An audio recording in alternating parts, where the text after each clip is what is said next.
Good evening, everybody. This is GregsynthWizard, and we got business to talk about. Um, this is going to be something that I have been wanting to do for the past couple of years, but really haven't found, I would say, the drive to do it, or sometimes the time kind of gets in my way. But finally found a perfect time to do this video right before the never ending farewell tour in quotes for the channel where I upload a bunch of shows. One of my subscribers called it the never ending farewell tour, just like Elton. And while I laugh at that name, it's quite accurate because from this point onwards, after this video is published to YouTube, there will be a never ending cycle of uploads. As I touched upon on the last video I did, I'm making a comeback. I've acquired so much more shows, so many upgrades, you name it.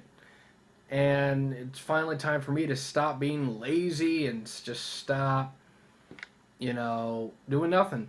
And the Wizard and the Kid will return in a couple of months of spring, so that's still going on. So that's kind of a quick summarization of what's going on there. But this video is on a topic that has been debated for, I would assume, decades at this point. And it's been talked about all over social media, all over forums, Facebook, YouTube, the comments, pretty much anywhere that Elton John is discussed. I'm pretty sure this topic gets brought up. And this video is mainly about Elton John's voice, his vocal evolution, changes in his voice over the years, the surgery, what it did, what it didn't do, kind of like a brief little history of what was going on. And, I've been looking to do this video for quite some time, and normally it's not like I let things get to me, and I'm not doing this video out of malice or anything because that would just be, not cool or anything. But, it's one of these things where I really want to do it, and finally, I have the energy to do it, and I got evidence, I got things, in the background. So, I think this is a good time to do this video. It's going to be about, as I said, Elton's voice, but it's going to talk specifically about certain things that happened, and mainly the live material and everything. And I've been seeing a lot of things popping up about his voice. So this video is basically, this is not going to be an attack video. I'm going to make this very clear up front. That's not my style.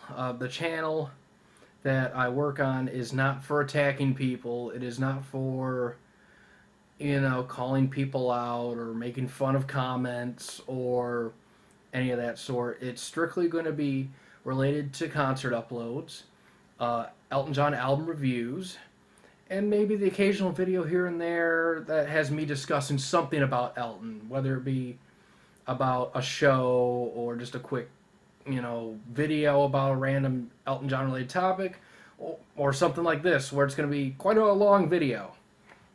So this is going to be the perfect time for you to grab a bucket of popcorn, grab some drinks, use the restroom, because this is going to be kind of a long video. It's not going to be an attack video. I am not going to call anybody out. That's not my style. I think that would be rather rude of me to do that. But this video is more of a kind of telling everybody and showcasing things that have been going on with Elton's voice through the years and on the recordings, because I've been seeing a lot of things. I've been reading a lot of things. This goes back to even when I started getting into the Elton John recordings way over 10 years ago. And this video is basically going to be something that I want to show all this information in one video. If anybody asks me to present any sort of evidence or video or audio, I'll be more than happy to do that. I'll show you links, I'll show you videos, I'll send you shows. I'll do whatever I can to, get my point across. But we're gonna just dive right into it. I haven't really been seeing the comments too much on my own videos, occasionally here and there. No pun intended. They show up on my videos, but it's mostly on other YouTube videos and social media websites, and it's all about Elton John's voice. And the main thing I see written down, it involves the 1987 vocal surgery. And one thing that is always mentioned is the vocal surgery took away Elton's falsetto ability, or he lost the ability to do falsetto. Absolutely 100% not true. It is not true whatsoever. And, this comes to the part of the video where I explain why it's not true, because the burden of proof is on me. Where if I have to debunk something, I have to present evidence and talk about said evidence. So, let me explain. Elton John had vocal cord surgery in early January of '87, and it was to remove growths on his vocal cords. He feared that it was cancerous, but it turns out they were not cancerous. They were non-cancerous lesions. Depending on the website, it describes them as nodules and or polyps. So growths were removed off of his vocal cords. And there was an interview that Elton did about 16, 17 years ago, right around the Peachtree Road era, or maybe a little bit before. He mentioned something to the effect of getting 9 growths or something to that effect removed off of his vocal cord. Now, that's a lot. I don't know what was specifically removed, but it was some sort of growth. And so they were removed, and the thing that pops up is the surgery destroyed his ability to do falsetto, or took that ability away. Not true. And some evidence. Well, if you go to 1988, which is a good year and a half after the surgery, and if you go to shows early on in the Red Strikes Back tour, and before that there was this AIDS benefit show he did that guest starred Ryan White. Elton does a set that's about 75 to 80 minutes, and Philadelphia Freedom is performed at that set. Elton John sings the Shine a Light falsettos perfectly fine. And he does a lot of falsetto ad-libs. And he also sings a lot of the falsetto on Sorry Seems to Be the Hardest Word. And also, very similar story happens on the actual tour. On the '88 Reg tour, every single Philadelphia Freedom performed has Elton singing falsetto on Shine a Light, just like he did in '86, just like he did in '84, and all the years prior. Falsetto on all those songs. He still uses falsetto on Sorry Seems to Be the Hardest Word, although admittedly it's more conservative, but he still uses some falsetto. And it's just one of those things where I don't know what started this like rumor that would go around about him not having any falsetto ability after surgery. My best guess is I wasn't around in '87. I was born in '90, but my guess is maybe the news articles about the surgery and things get circulated, and it's probably one of those things where things get circulated all over the place, and then when they're said over and over and over and over again, you tend to believe it. And it's one of those things where misinformation and completely false stuff unfortunately gets embedded in the minds of people, and then they hear that and they put it out there. Now, I believe, more in the good of people and not the bad, so I believe it's good faith that they're trying to explain this stuff about his voice. So I'm not going to sit here and call people out or anything, but it's just one of those things where there is so much evidence contradicting the fact that Elton lost his falsetto. I mean, Reg Tour and Sleeping Tour have falsetto on songs. He uses falsetto, on Leave On. Even today, even though his voice is very limited and there's barely any, he doesn't use barely any falsetto. He still uses a little bit of it left in Leave On, so it's still there.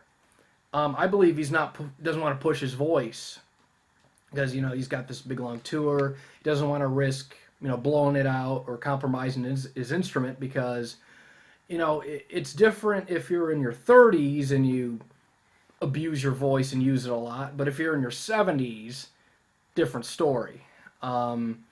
So he still, even today, he still has an ability to use falsetto, albeit very limited, and it's not to the quality it used to be, but it's still there. And I believe that he still can use it more than he lets on. He just doesn't. But I mean, on the Big Picture tour, there's a show very early on in the tour, the second gig, from Winston-Salem. October 10th, 97 is the date. And there's falsetto everywhere on that show. The One has some great resonant falsetto. We All Fall in Love Sometimes has like the best vocal delivery of that song. He sings most of the falsetto in the song. He hits the ending falsetto note extremely well. The only time that I'm aware of in the 90s that he does this. And it's such a good, strong voice. It's like, for a guy who supposedly lost his falsetto, it's awesome.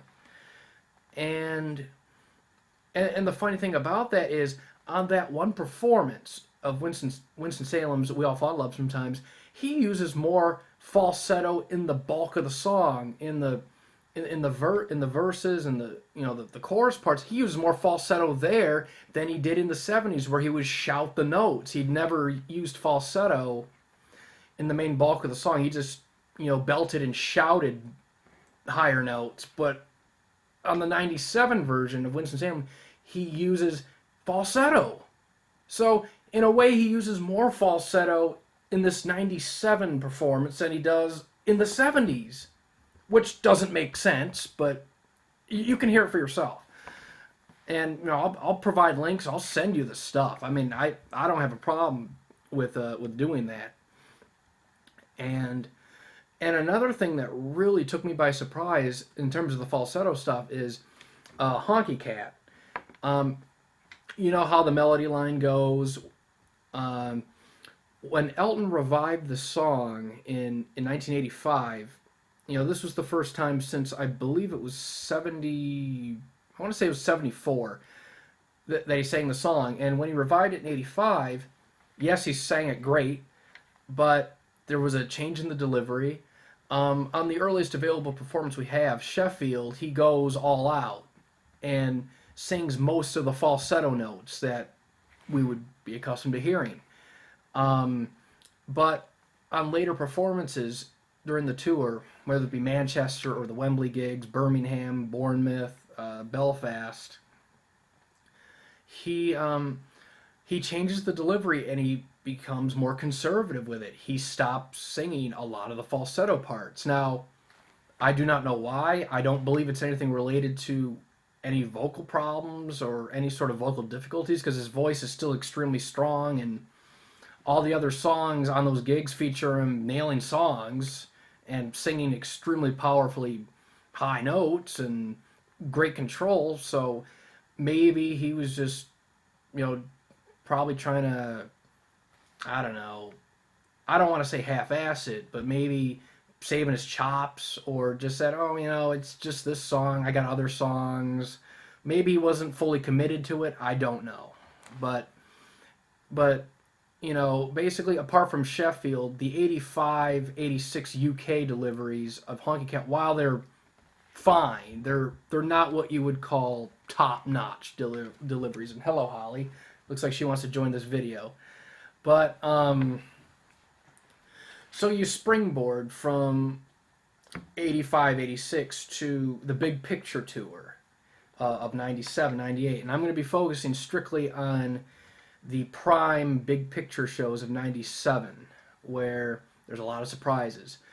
Um, so Elton has Honky Cat in his set in '97, and there is a specific performance of that song that absolutely surprises me. And it's a similar story for most of the other versions of that song from that part of the tour, but I'm going to use the Winston-Salem version because the quality is extremely good and it's a really pleasant listen, so it's sort of a safe choice. But for Honky Cat, if you were to compare directly that performance of Honky Cat from Winston-Salem 97 to the 85 versions, and I'll include Belfast 86 in there, so that whole UK tour, he sings more falsetto on the 97 version than he does on pretty much any of the 85 versions. Which, when I first heard that, on paper it doesn't make sense. Like, someone who supposedly had vocal cord surgery lost a lot of range and falsetto, hitting more falsetto now than he did then. You see, it doesn't make sense on paper, and it wouldn't make sense from a logical standpoint if I was just saying those things and didn't have audio. But the thing is, if you go back and check the audio on any of the 85 versions bar Sheffield and compare it to Winston-Salem, you will hear on Winston-Salem Elton trying much harder, and he actually hits more falsetto notes than any of the other 85 versions. The only one he does not hit in 97 would be the farm falsetto note. But all the other ones, like the bottle of wine falsetto, is sung just as good, if not better, in '97. It's sustained a little bit more.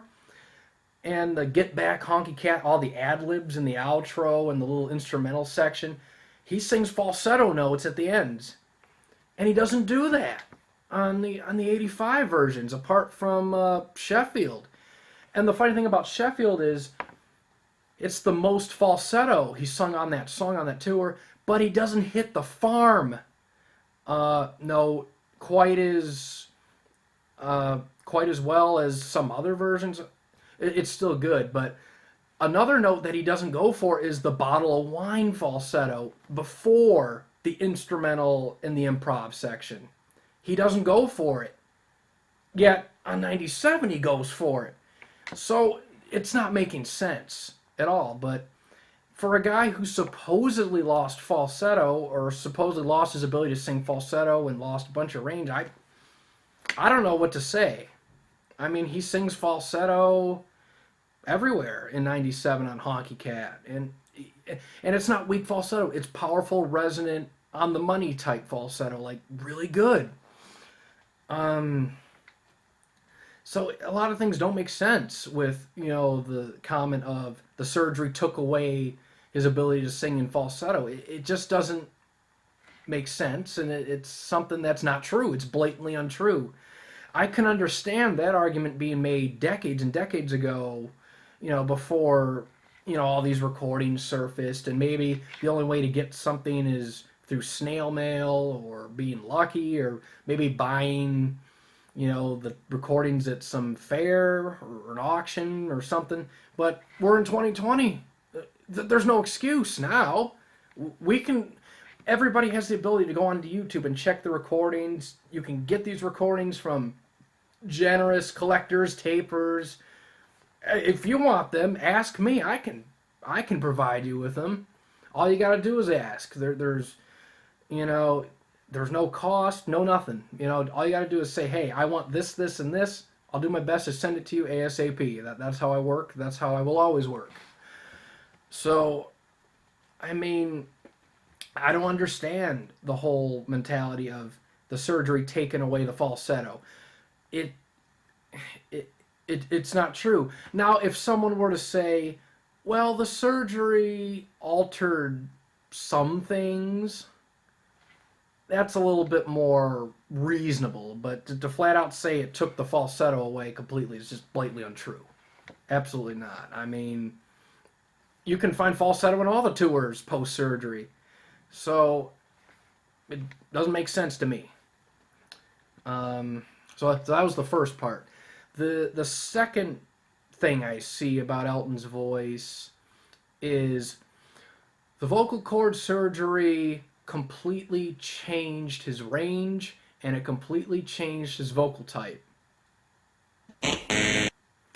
No, once again, it's not specifically like that. It was not an instantaneous effect, and it's not something that can be solely placed on. It's not the surgery, just the surgery. The the whole surgery thing tends to get blown out of proportion a lot of the time, because when the surgery gets mentioned, obviously the falsetto thing is talked about, but also the other things you'll hear is, well, his range drastically got changed. It drastically lowered.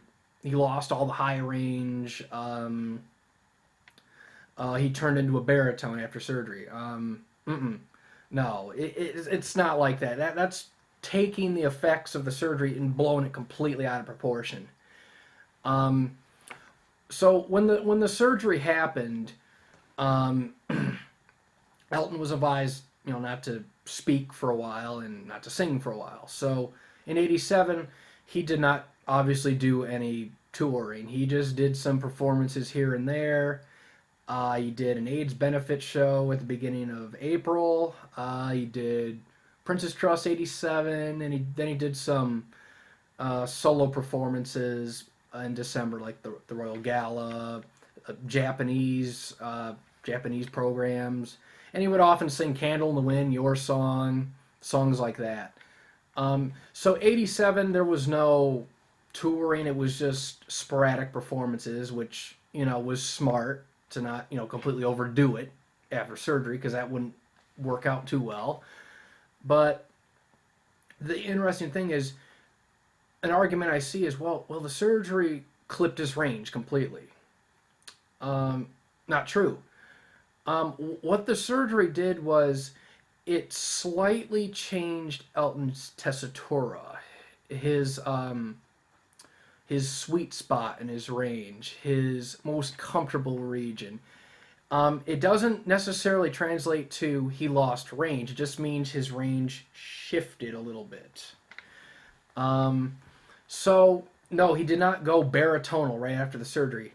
If that were true, then we would have the mid '90s voice showing up immediately after surgery, which didn't happen. Um, but what the surgery did is it reduced his tessitura a little bit. So the high C's that he would hit, consistently through the early to mid '80s, those high C's, while they were still there, they were now more high up the scale. They weren't quite as effortless, but they were still there. The range was there still, but it shifted. And if you want a good example, there's a song that Elton John and Aretha Franklin duetted on called "Through the Storm." Elton sings strong B flat fours with and without falsetto, and he sings a high D towards the end of the song. Now, a high D, a D5, that is the same high note that is sung on the Philadelphia Freedom performances. Yes, I Do, towards the end, which he's hit numerous times live and throughout the '80s. And and that high D is one of the highest notes that he's consistently hit through his career. Um, so it doesn't really make sense. And then some people will say, well, his range is drastically different. But the thing is, you can go back before the surgery. You can go back before damage happened. Elton's voice has changed so many times through his career. Like his voice early on the Dick James demos, the early Elton songs. Compare his voice from 1970 to his 1972. There is a slight change. It's a little more confident, slightly deeper. You can compare that voice to '74. Again, a little darker sounding. Age. Compare it to '76. More mature sounding. Compare that to the Tom Bell voice and the voice on A Single Man. his he's now singing much more in the mid range and not really using his falsetto as much, although he's still perfectly capable of singing all the falsetto notes live. I mean, his voice has matured and changed so many times before surgery. And yeah, a lot of his highest notes that he's put on record are in the early days. But that's not because, you know, it's not like surgery took those away. I mean, he stopped hitting those crazy screeching notes in the 70s before damage, before surgery, before any of this stuff. Tom Bell told him, "Look, you're misusing your voice. We got to teach you breathing techniques. We gotta fix things." So we went to Tom Bell and greatly improved his singing. He entered his live prime in '79, and if you look at his singing on that tour, he was in phenomenal voice the whole tour, effortless range and great control and a great tone. And so Elton's voice has changed so many times. And back to the surgery part, yes, the tessitura lowered and the range shifted, but he was still more than capable of singing into the fifth octave. Uh, Hell, even as late as '97, he was still hitting strong high C's on "I Don't Want to Go On With You Like That" in the live environment, like on Newcastle and Glasgow are really good, obvious versions that come to mind right away. And even if you take the falsetto out of the equation, if you listen to the live gigs and the studio albums, he gets good, solid high A's and B flats. I mean, granted, it's not soaring high notes, into way above into the fifth octave, but I mean, he was capable of singing reasonably high after surgery. And if you look on the live performances of the old songs, if you get him on a good night, the notes are there, with or without falsetto. I mean, I'm not the biggest fan of the Reg Tour as a whole, but if he was still hitting the high C's on "Have Mercy on a Criminal" on some of the gigs. So, I mean, it doesn't make sense. Even "Saturday Night's Alright for Fighting," he's still hitting high C's on his best gigs, or even on the gigs where he's not in the best voice. I mean, he's still attempting them. And then you got the "Shine a Lights" on "Philadelphia Freedom." So, and even "Kiss the Bride." I mean, I'm not a fan of it on the Reg Tour, but he was making attempts to hit the original melodies and the high C's, and some of the versions have pretty decent notes. So what the surgery did was it reduced the tessitura slightly, it range shifted. The baritone stuff didn't even go into effect until the early to mid '90s. But that's not because of surgery, it's because of age. His voice was always changing before surgery. It got deeper and more mature, and then after surgery it continued to shift down, lower and lower. So the surgery tends to be sort of this thing, this red herring to say, "Oh, well, this so and so happened because of this." No, it gets blown out of proportion. All it did was it shifted the range slightly, and it made his tone slightly more resonant, slightly deeper. Like it didn't go to the voice that it did in the mid '90s right after surgery. If you listen to the performances after surgery, say '87, '88, '89, in those couple of years, he sounds closer to pre-surgery '84, '85 than he does in the mid to late '90s. So it's not like his voice totally morphed after surgery or anything. It just, there were some slight differences that get blown out of proportion, and then they get mixed with the natural aging process. So, that's that. I mean, the surgery, yes, there were some changes, but they get blown out of proportion and they get mixed in with natural aging. And then when you combine that with like the falsettos, misinformation, you get, the stuff where it's like Elton John loses his voice after surgery, or did this happen, or this. And it's like, all I can say is the recordings are out there. The recordings are out there. And if you don't believe me or take my word for it, the audio is right there, and I can gladly steer you in directions of these recordings and tell you about these performances and everything, because what I like to do on this channel is just provide people with live Elton, tell you about these recordings, tell you about the tours, upload them, and talk to the subscribers, because that's what I like to do. Um, and I'm okay with people having their different favorite tours and their favorite gigs and viewpoints different from myself, because that is totally fine for me, because it encourages discussion. So feel free to leave comments down there on this video about things, about the tours, anything you want. I will most likely reply to them and answer right back. So I'm totally cool with comments about pretty much any subject that you want. Um, but some other stuff about Elton's voice, and one thing that's always talked about is his voice today. I see some things popping up like, well, his voice today is because of the surgery. Well, that doesn't make logical sense whatsoever. If his voice sounded like it does now, right after surgery, then yes, I would say that. But it's just a gradual thing. His voice gradually got lower and older. Now, did the surgery have anything to do with the aging of his voice?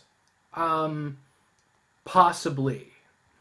Because after the surgery, his voice it darkened very slightly, became a little bit more resonant, and shifted the range. So yeah, I will I will say that there were some slight changes there. But his voice today, I mean, Elton is going to be 73 in a month and a half. And yeah, that's he's in his early 70s, wear and tear on the road for doing thousands of shows. So, yeah, I mean, obviously his voice is way different than it was 10 years ago, 20, 30, 40, 50, the list goes on. But his voice today is, less to do with the surgery and more with just being older, wear and tear. What would his voice sound like now if he didn't have surgery is a question that I get asked quite a bit and what I see. I believe that it would not sound completely different than what it is today. I would say that he would probably use more falsetto. Maybe he would be maybe a tad lighter, but I think a lot of the stuff that's been going on with his voice, well after surgery, say, 90s onwards, is strictly due to the aging process and doing constant touring, wear and tear on the road. I mean, you can't reverse that kind of stuff. I mean, if you take time off of a tour, yes, you can rest your voice and you can have it be lighter and in better shape, but you can't undo biology like that. If his voice sounds old, he's old. I mean, and some singers can still sound very youthful for their age. Like Glenn Hughes from Deep Purple is a good example of someone that sounds pretty much like he did years and years ago. Sounds better in a lot of cases.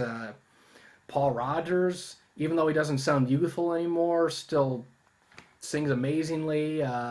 Stevie Wonder, despite pushing 70, still sounds almost the same as he did, just tad age sounding. But every singer's different.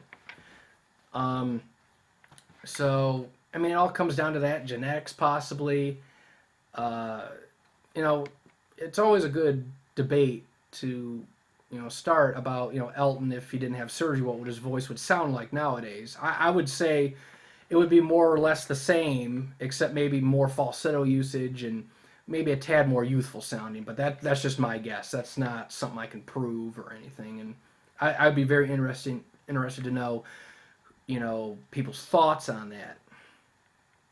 But as I'm going through topics about Elton's voice, people have asked me, how would you describe Elton's voice and his vocal changes?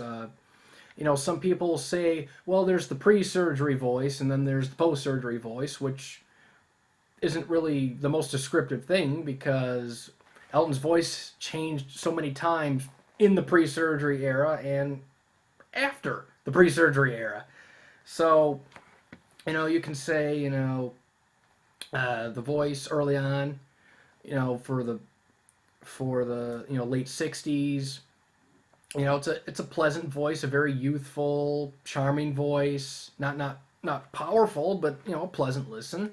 Very boyish, youthful. Much of that can be applied to the album. The album's "Empty Sky" in the Elton John album, "Madman Across the Water," "Tumbleweed," albums like that.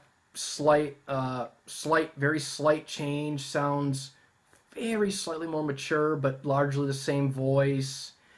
Uh, when you get into Honky Chateau, uh, and don't shoot me, the boyish, youthful sound starts to diminish, and you can really hear like sort of the adult Elton voice kind of taking over. He sounds less boyish and more confident. Same thing for Goodbye Yellow Brick Road. And then when you get into those mid '70s albums, Caribou, Captain Fantastic, Rock of the Westies, uh, you know, largely the same voice, but basically very, very slight maturation of the voice, just slight. And up to Blue Moves, it's pretty much the same voice, except you know natural changes because of age.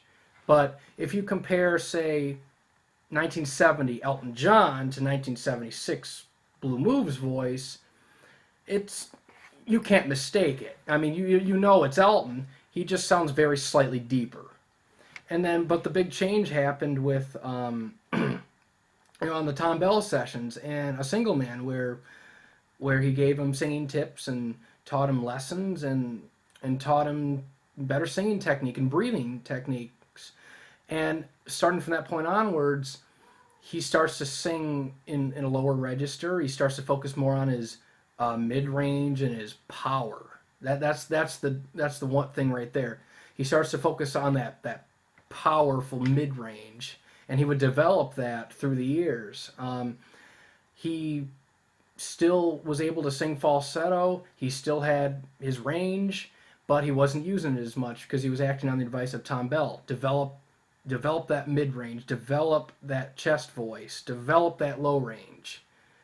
Get your stronger mix voice ready, because when you start going into those '80s albums, 21 to 33, the Fox, you can hear a voice that is more seasoned. You can hear a voice with tons more control and a great tone. If you hear songs like Chloe, good power on those lows, very resonant, very good tone, breaking down barriers, has great high notes, and head voice is very strong. Blue Eyes on Jump Up, classic, great lows. Empty Garden has great belts. And you can hear through these albums, 2040, Breaking Hearts, just, a voice that has matured and still capable of singing high and using falsetto. One More Arrow, Breaking Heart, the title track on Breaking Hearts, and Cold as Christmas has falsetto. I mean, just a great voice on those albums, and a mature, seasoned voice, and pretty much the best of both worlds right there. You have a strong voice with good range and nice technique, and it's just that's a great voice. And then when you go into Ice on Fire, he changes his style up. He starts to sing even lower, and he develops more power on the low end. Nikita, that's something that I don't believe he'd be able to pull off 10 years prior because of the way that song was written, and the way that the vocal melody is. I don't believe that those low notes would have came out the same way as it did in '85. And so yeah, Ice on Fire. His voice has changed so much through these studio albums, and that's not because of damage. It's not because of surgery, because we haven't gotten to that point yet. It's just natural age. And then when you go to Leather Jackets, something else I have to talk about is, you know, people have talked about this, album in varying views. You know, Myself and Stan on the Wizard and the Kid, we talked about that album, and if you want to see our thoughts on it, it's right on YouTube, and you can view it. That was a fun episode to do, but kitty cat needs a pet. But things have been talked about on that album about Elton's voice. Like, why is it in that shape? Did he have nodules then? What did he do to his voice? Well, the answer to that is the only Elton John album where, when he was recording the vocals, he was hopped up on drugs in the studio. Every other album before that and after that, he sang and wrote the stuff clean, or at the very least, it was not affecting anything, to a noticeable degree. And even as late as Sleeping with the Past, he said he was sober, but that's a quote that he said on numerous occasions. It's in Elton John books. It's on the internet. But Leather Jackets is the only Elton John album where he was high as a kite, doing the writing and the vocals. So you hear this voice on Leather Jackets, and it's very scratchy and ragged, and not the same voice you heard on the previous Elton albums. And is it because of nodules, or is it due to the beginning of the vocal problems that would happen, on the American '86 tour?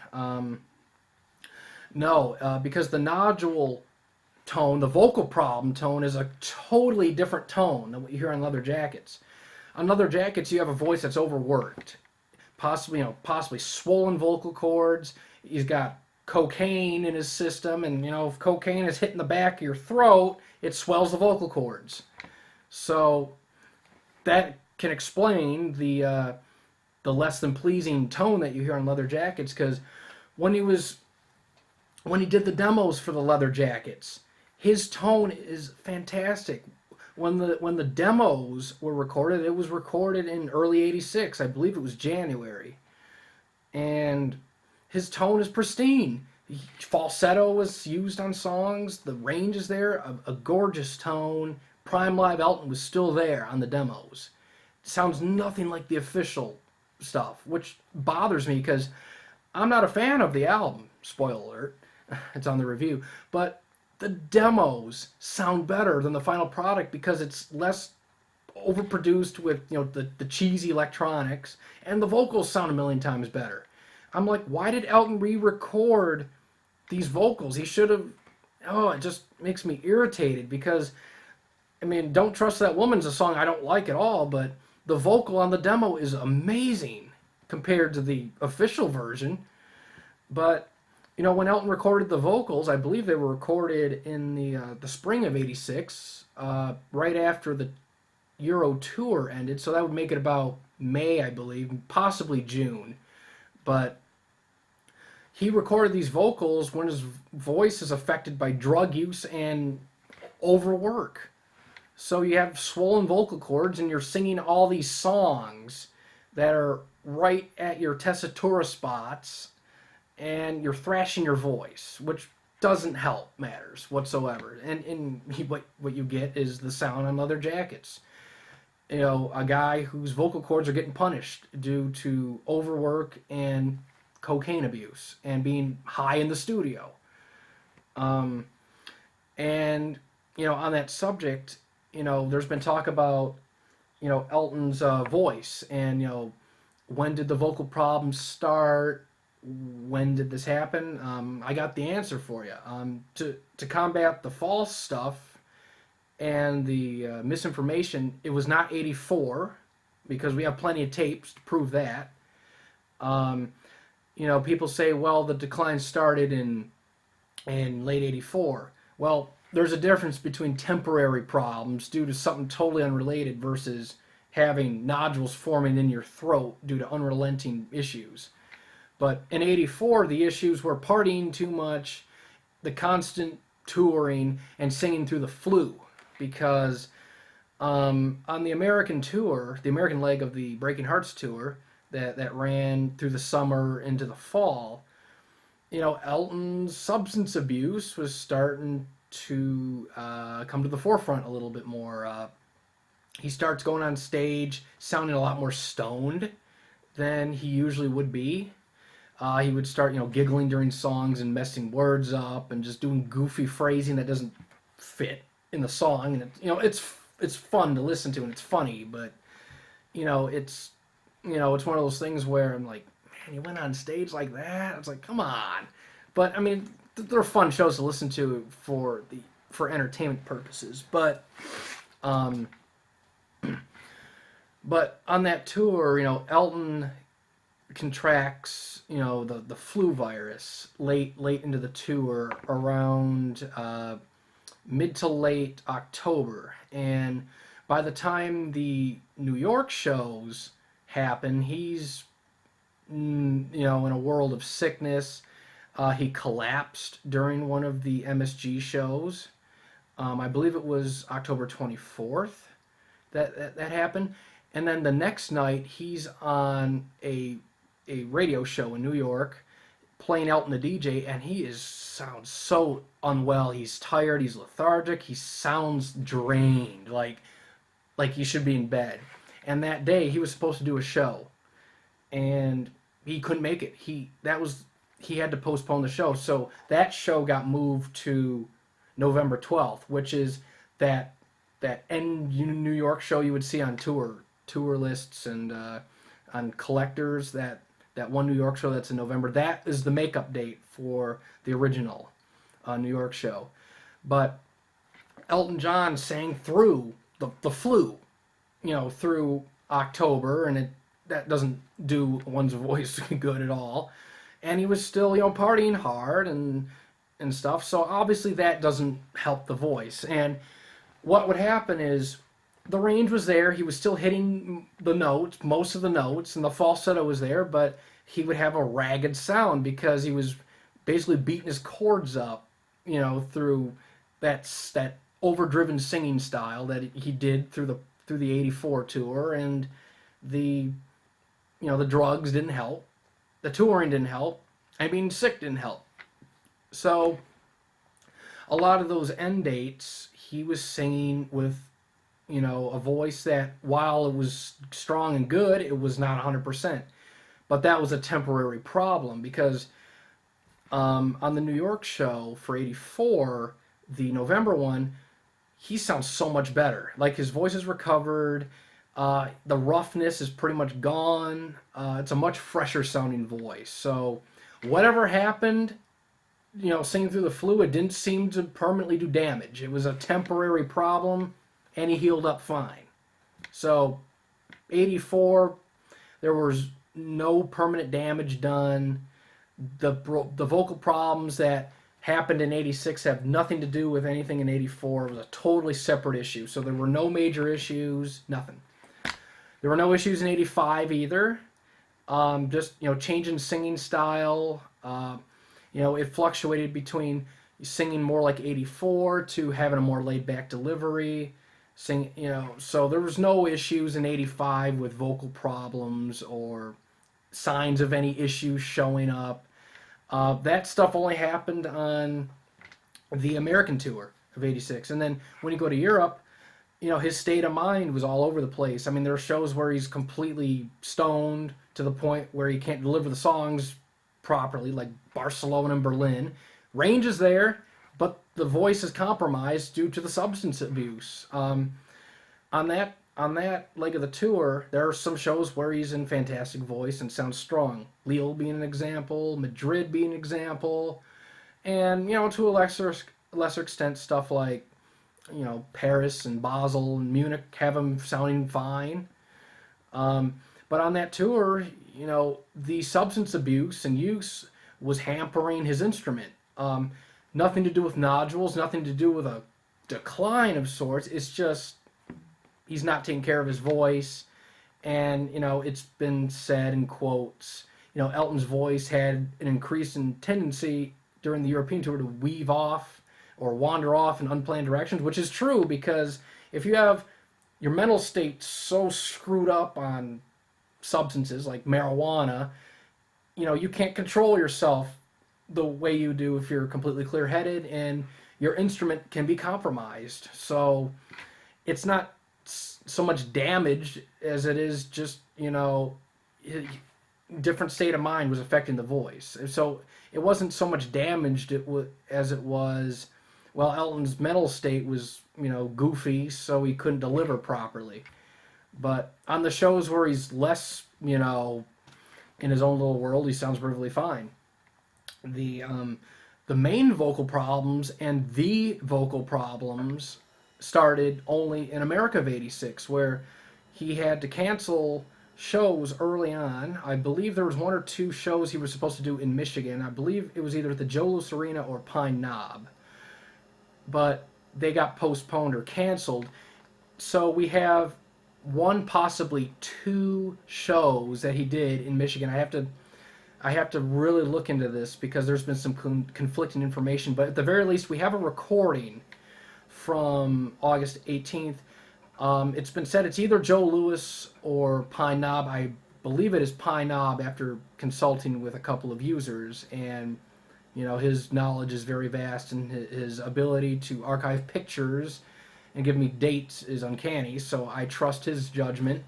So Clarkston, Pine Knob, August 18th, 86 is the earliest date we have from the American tour. Now, the range is still there and the falsetto is there still. And it's the last gig where he hits all the high notes on Someone Saved, and Burn Down the Mission still has the high notes in them on the choruses. The tone, although you can still tell that it's strong, he sounds slightly off. Like, you can tell there's something not quite right. Like, he has the tone of like someone with laryngitis, or a like if you ever sang or talked with a swollen throat, it has that kind of that sound to it, like a swollen chord sound. And Elton even mentions at the end of the gig, I have to be careful with my voice. I got a show to do tomorrow. So he knew that there was issues going on, but his voice was still strong enough to sing through them. Now, that would be his downfall later on, because the first few shows on the American tour, his voice was still strong, albeit not 100% clean, but the range was still there, and he was still making good notes, and it sounds nothing like it would do later on in the tour. The last gig where he has, on the whole, his classic tone and range, it's in poor quality, is Chicago, 86. The date is August 23rd. It's a really good show. Quality could be better, but I'll take what I can get. But after that show, he goes to Toronto, and it's an open-air stadium, and from accounts that I've read, bad weather, cold and rainy, and he sang through that, which isn't good, and he compromised his instrument, because if you hear on the next recording in Montreal, he sounds like he's affected by a sickness, whether it be a flu or bronchial pneumonia or a cold. He has the same kind of a swollen singing tone, but with more strain on top of that. Although the range is still there, but it's not quite as effortless. And then when you go into later August and early September, you start to hear some, he coughs on Saratoga, like he sounds legitimately sick, like he's got something going on. And then by the time you get to Worcester, there's a change in his singing. He sounds even more ragged. Vocal breaks start happening a lot more frequently on that show, Providence, a Philly show that happened on the 8th of September.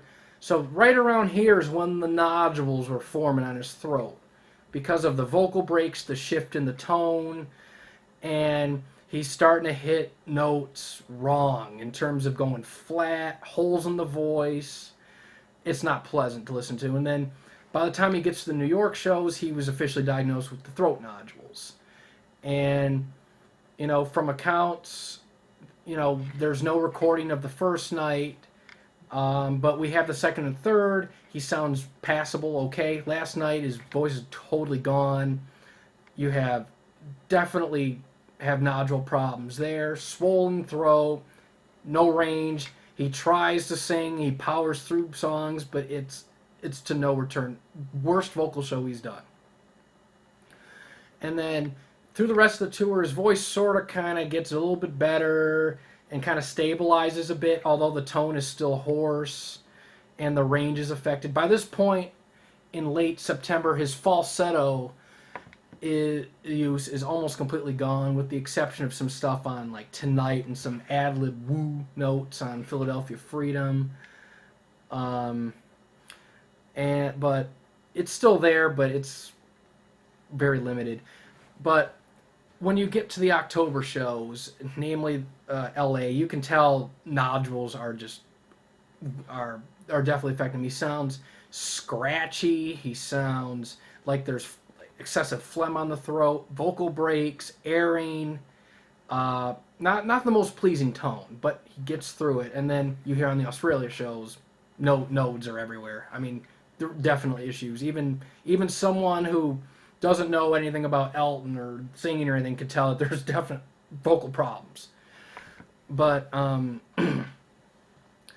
but about the voice, you see stuff like, well, his voice was bad. Like, one myth is, well, his voice is compromised that whole 85-86 tour.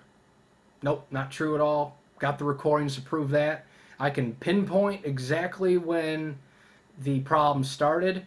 The earliest signs were on the early American shows.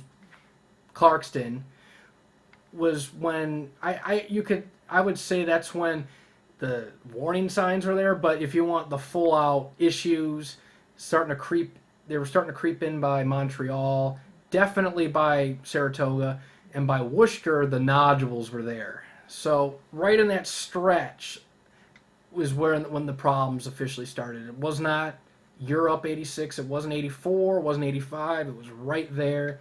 And the reason behind that is because of the tone.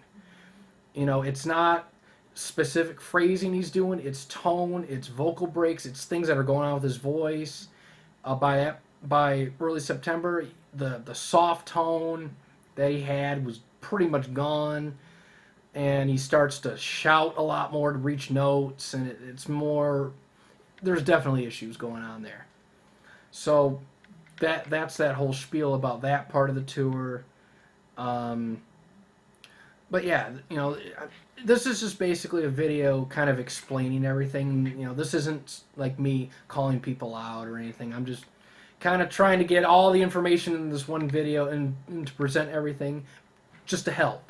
And to provide people with recordings if they want to hear this stuff and, listen to it, because I freely share these recordings. Don't be afraid to ask. You can request shows from me. I'll send them to you. I'll upload them to YouTube. Just, have fun with these recordings.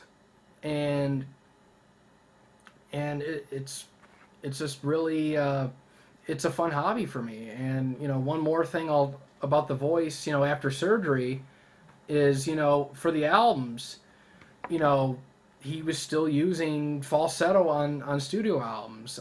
The most prominent example would be on Red Strikes Back, when God Invented Girls, there was falsetto there. And, Sleeping with the Past had, soft tone and falsetto used. So, I mean, that was, I believe, by choice, because obviously live he could still do falsetto. It's just he didn't want to do it in the music, and that's where his comfort zone was. So, I mean, it's a whole bunch of factors at play, but the myths and the information and half truths about his voice, they circulate everywhere. And believe me, I'll be flat out and straight up with you and say that I believed some of this stuff. When I started getting into Elton John in the late 2000s, I believed the things that were being written down. I believed what was being said. I believed things at face value. I believed the fact that Elton lost his falsetto after surgery. I believed the fact that he became baritonal because of the surgery. I believe that he lost all his high notes because of the surgery. I took it at face value, but once I started clicking on some Elton shows, one thing led to another, and then you start making these discoveries about things. And then once you do that, you got to share this info, and then you tell your friends that are interested in this Elton stuff too about it, and then you band together and you form a team. And it's great. It's a lot of fun. I don't take any of it personal or anything. It's a fun hobby for me to do Elton stuff. I love doing it. I love transferring shows. I love talking to fans and subscribers and people about gigs. I love talking about recordings. I love spending days, at my place, just sitting at my desk, working on shows and fixing the speed. I love doing all that. It's a fun hobby for me. And I'm not going to stop doing that. The only time I'm going to stop doing that is if I physically cannot use these hands, use this, or use my computer. I'm going to keep doing this until I either drop dead or I physically cannot do any of this anymore. And hopefully I have a few good years left in me, because I want to keep doing this and having fun with people and showing people, the world of Elton John, and promoting, his shows, and showing the younger generation all these recordings, and for older fans, showing the memories. Here's the show you went to decades ago. Here's the recording. I want to be that person. But I can't do it alone. I'm one person. And I freely make my stuff available. And yes, by all means, upload the shows. By all means, collaborate with me. Talk to me. Participate in things like discussions, debates, anything. Because I can't do this all myself. There's thousands of Elton shows out there that need to be recorded and preserved. And even Holly agrees. So absolutely, just join me and have fun. And don't be afraid to ask me. I want to be the accessible type of subscriber, and I want to be the accessible type of YouTube channel. I want to be the accessible collector. Don't be afraid to ask questions. Don't be afraid to talk to me. Don't be afraid to leave comments. Don't be afraid to disagree, agree, discuss with me. Don't be afraid. I don't bite. My bark is worse than my bite. If I start, shouting through the speakers, it's not because of anger, it's because of passion. But no, don't be afraid to contact me about things. Just, let me know what it is. I'll send you the recordings, and I'll do everything in my power to make sure that you have these recordings available and have fun with them. So, we're gonna leave this video, and we're gonna end this video on a positive note. And if you count this as the first official day of my comeback tour, then it is. If you don't, it is going to be likely tomorrow when I start uploading shows again. So have a good day, good night, wherever you guys are on Earth, and have a nice day.